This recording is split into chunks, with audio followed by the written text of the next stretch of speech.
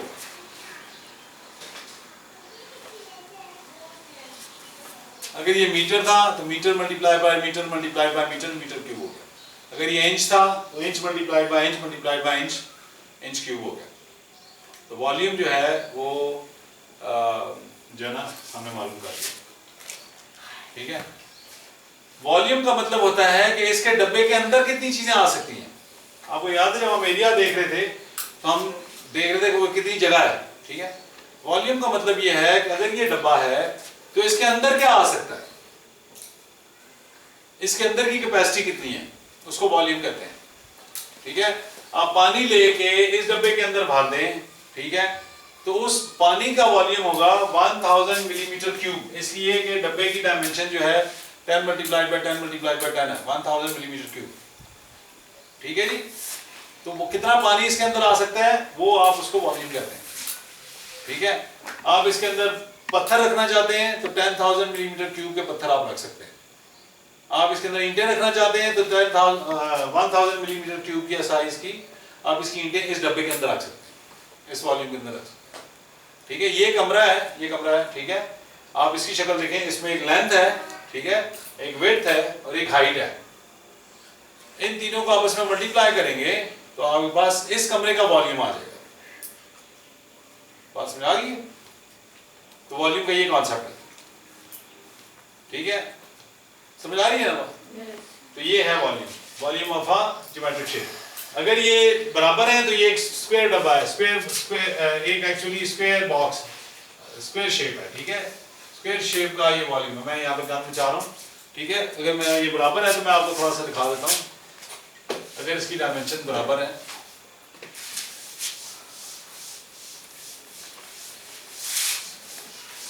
मैं आपको दो डिफरेंट शेप दिखा देता हूँ इसी की, स्क्वायर के रेक्टेंगल की। अगर ये बराबर है तो ये है स्क्वायर, ठीक है। इसका हमने एरिया मालूम किया अभी थोड़ी देर पहले। इसी तरह का डब्बा एक पीछे गया हुआ है, ठीक है, ऐसे करके, और इसकी डायमेंशन बराबर है, इसके सामने वाला डब्बा और पीछे वाला डब्बा दोनों बराबर हैं। तो ये हो गया यूं करके, और ये हो गया। ये डॉटेड लाइन इसलिए डाल रहा हूँ कि ये आपको सामने से नजर नहीं आती, ये इसके पीछे से नजर आती, ठीक है। जब इसकी सारी साइडें बराबर हैं तो इसको जो है ना, ये स्क्वायर शेप का जो है हमने डब्बा बनाया, तो इसको क्यूब कहते हैं, क्यूब। इसमें सारी साइडें बराबर होती हैं, उसको क्यूब कहते हैं, ठीक है। यही चीज एक रेक्टेंगल से भी मान सकती है, ठीक है। ये रेक्टेंगल है, ठीक है। ये रेक्टेंगल थोड़ी सी पीछे गई है, इतनी लंबी नहीं गई जितना वो स्क्वायर गया हुआ था, थोड़ी सी पीछे गई है, ठीक है। यहां से भी थोड़ी सी पीछे गई है, ये लाइन इससे हो गई, ठीक है। यहां से हमने डॉटेड लाइनों से अंदर वाला डब्बा बनाया।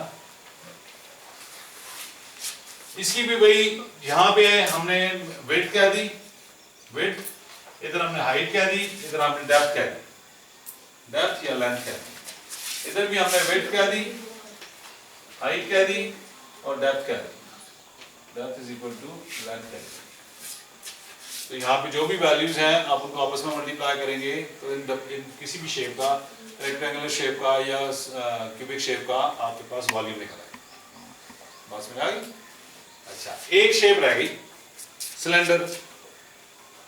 वैसे तो बहुत सारी ज्योमेट्रिक शेप्स होती हैं, लेकिन आपके सिलेबस में जो है सर्कल और सिलेंडर और इस तरह की सिर्फ चीजें,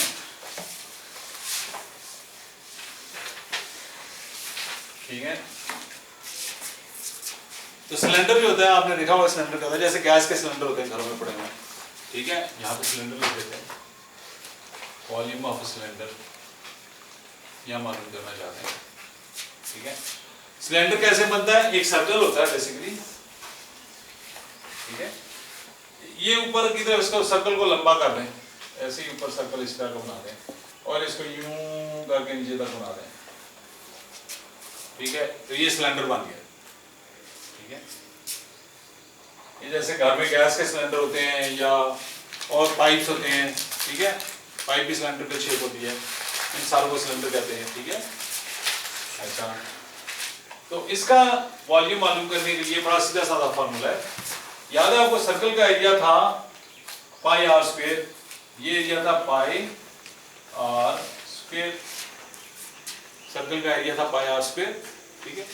अब इस सिलेंडर की लंबाई है h, या इसको कहते हैं आप लेंथ, h हाइट है और लेंथ लंबाई है, चाहे h कह दें चाहे आप l कह दें। तो सिलेंडर का वॉल्यूम जो है, इसका फॉर्मूला आपको हमेशा याद रखना पड़ेगा, pi R square multiplied by length. आप लेंथ भी कह सकते हैं, हाइट भी कह सकते हैं, नॉर्मली इसको लेंथ कहते हैं, सिलेंडर की कितनी लंबाई है, ठीक है। तो जो इसका रेडियस है वो वैल्यू डालें, जो इसकी लेंथ है वो वैल्यू डालें, आपके पास इसके अंदर वॉल्यूम जो है, इसके अंदर का वॉल्यूम जो है वो निकल आएगा। समझ आ गई? ठीक है जी। आर मिसाल के तौर पे 10 था, तो 10 का स्क्वायर हो गया। आप ये लेंथ भी 10 थी, तो ये भी 10 कर दें, ठीक है। और इनको आपस में मल्टीप्लाई करें, पाई की वैल्यू आपको पता है, उसके साथ 1000 को मल्टीप्लाई करें तो आपके पास वॉल्यूम ऑफ दिस सिलेंडर निकल।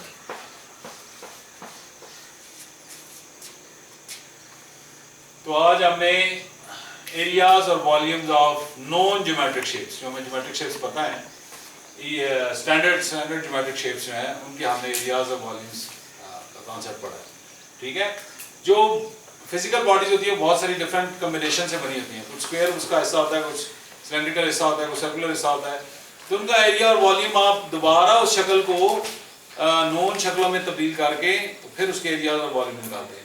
लेकिन आपको मैट्रिक में कम से कम ये चीज़ नहीं पढ़नी पड़ेगी, ठीक है। ये मेरे ख्याल में शायद FSC या उससे हायर लेवल का कॉन्सेप्ट होगा, तो आप वहाँ पे जाके पढ़ेंगे।